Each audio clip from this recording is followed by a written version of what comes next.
ಅನುಶ್ರೀ ಮತ್ತು ಪತಿ ರೋಷನ್ ಜಾಲಿ ಟ್ರಿಪ್ ಹೋಗಿದ್ದಾರೆ. ಮಲೆನಾಡಿನ ಸುಂದರ ತಾಣದಲ್ಲಿಯೇ ಎಲ್ಲೋ ದೂರ ಹೋದಂತೆ ಇದೆ.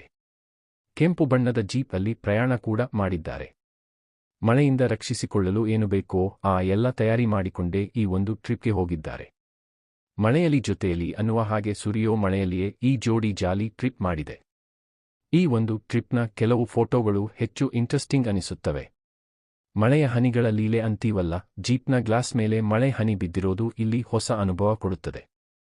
ಮಳೆಯಲ್ಲಿ ಕಾಣಿಸೋ ಹಸು ಮತ್ತು ಕರು ಗದ್ದೆ ಬದಿ ನಿಂತು ನಿಸರ್ಗ ಸೌಂದರ್ಯ ಅನುಭವಿಸ್ತಿರೋ ಅನುಶ್ರೀ, ಕೆಂಪು ಬಣ್ಣದ ಟ್ರ್ಯಾಕ್ ಅಲ್ಲಿ ಕುಳಿತು ಜಾಲಿ ಜಾಲಿ ಅಂತ ಒಟ್ಟಿಗೆ ರೈಡ್ ಮಾಡಿದ ಅನುಶ್ರೀ ಹಾಗೂ ರೋಷನ್ ಸೀಬೆಕಾಯಿಯನ್ನ ಮಳೆ ನೀರಿನಲ್ಲಿ ಸ್ವಚ್ಛಗೊಳಿಸಿ ಕೈಯಲ್ಲಿ ಹಿಡಿದು ಖುಷಿಪಟ್ಟ ಕ್ಷಣ ಇವೆಲ್ಲ ಅನುಶ್ರೀ ಮತ್ತು ರೋಷನ್ ಅವರ ಜಾಲಿ ಟ್ರಿಪ್ನ ಭಾಗವೇ ಆಗಿದೆ.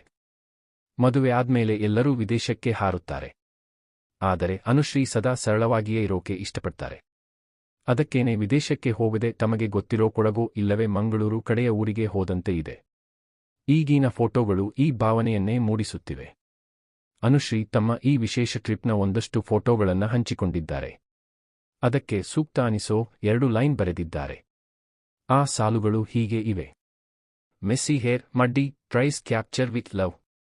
ಮಳೆಹನಿಗೆ ಒದ್ದೆ ಆದ ತಲೆಗೂದಲು, ಮಣ್ಣಿನ ರಸ್ತೆಗಳು, ಪ್ರೀತಿಯಿಂದ ಸೆರೆಹಿಡಿದ ಕ್ಷಣ ನಿಜಕ್ಕೂ ಅದ್ಭುತ ಅನ್ನೋ ಅರ್ಥದಲ್ಲಿಯೇ ಮನದ ಮಾತುಗಳನ್ನು ಬರೆದುಕೊಂಡಿದ್ದಾರೆ. ಅನುಶ್ರೀ ಮತ್ತು ರೋಷನ್ ಅವರ ಈ ಒಂದು ಜಾಲಿ ಟ್ರಿಪ್ ದೇಸಿ ಅನಿಸುತ್ತದೆ. ಮಳೆಯಲ್ಲಿ ಮಿಂದು ಪ್ರೀತಿಯಿಂದ ಓಡಾಡಿ, ಟ್ರ್ಯಾಕ್ಟರ್ ಓಡಿಸಿ, ನಿಸರ್ಗ ಸೌಂದರ್ಯವನ್ನು ಸವಿದು ಎಷ್ಟು ಸಾಧ್ಯವೋ ಅಷ್ಟು ಖುಷಿಪಟ್ಟಿದ್ದಾರೆ. ಹಾಗೆ ಸಂತೋಷದಿಂದಲೇ ಓಡಾಡಿರೋ ಈ ಕ್ಷಣದ ಫೋಟೋಗಳನ್ನು ಅನುಶ್ರೀ ತಮ್ಮ ಇನ್ಸ್ಟಾಗ್ರಾಮ್ ಪೇಜ್ ಅಲ್ಲಿ ಶೇರ್ ಮಾಡಿಕೊಂಡಿದ್ದಾರೆ. ಅನುಶ್ರೀ ಹಾಗೂ ರೋಷನ್ ಅವರ ಈ ಫೋಟೋಗಳನ್ನು ನೋಡಿದ್ರು ಒಳ್ಳೆ ಮಾತುಗಳನ್ನೇ ಕಾಮೆಂಟ್ ಬಾಕ್ಸ್ ಅಲ್ಲಿ ಬರೆದಿದ್ದಾರೆ. ಅಕ್ಕ, ನಿಮ್ಮ ಈ ಸುಂದರ ಜೋಡಿಗೆ ದೃಷ್ಟಿ ಬೀಳದಿರಲಿ ಅಂತಲೂ ಹೇಳಿದ್ದಾರೆ. ಯಾವಾಗಲೂ ಖುಷಿಯಾಗಿಯೇ ಇರಲಿ ಅಂತಲೂ ಮತ್ಯಾರೋ ಬರೆದಿದ್ದಾರೆ. ರೋಷನ್ ಹಾಗೂ ಅನುಶ್ರೀ ಮದುವೆ ಕಳೆದ ತಿಂಗಳು ನಡೆದಿದೆ. ಆಗಸ್ಟ್ ವ್ಯವಕಲನ 28ರಂದು ಬೆಂಗಳೂರಿನ ಹೊರವಲಯದಲ್ಲಿಯೇ ತುಂಬಾನೇ ಸಿಂಪಲ್ ಆಗಿಯೇ ಇವರ ಮದುವೆಯಾಗಿದೆ. ಅನುಶ್ರೀ ಅವರನ್ನ ಆಪ್ತರು ಮತ್ತು ಸಿನಿಮಾ ನಟರು, ನಟಿಯರು ಬಂದು ಈ ಜೋಡಿಯನ್ನ ಮನಸಾರೆ ಹರಸಿದ್ದಾರೆ ಅಂತಲೇ ಹೇಳಬಹುದು.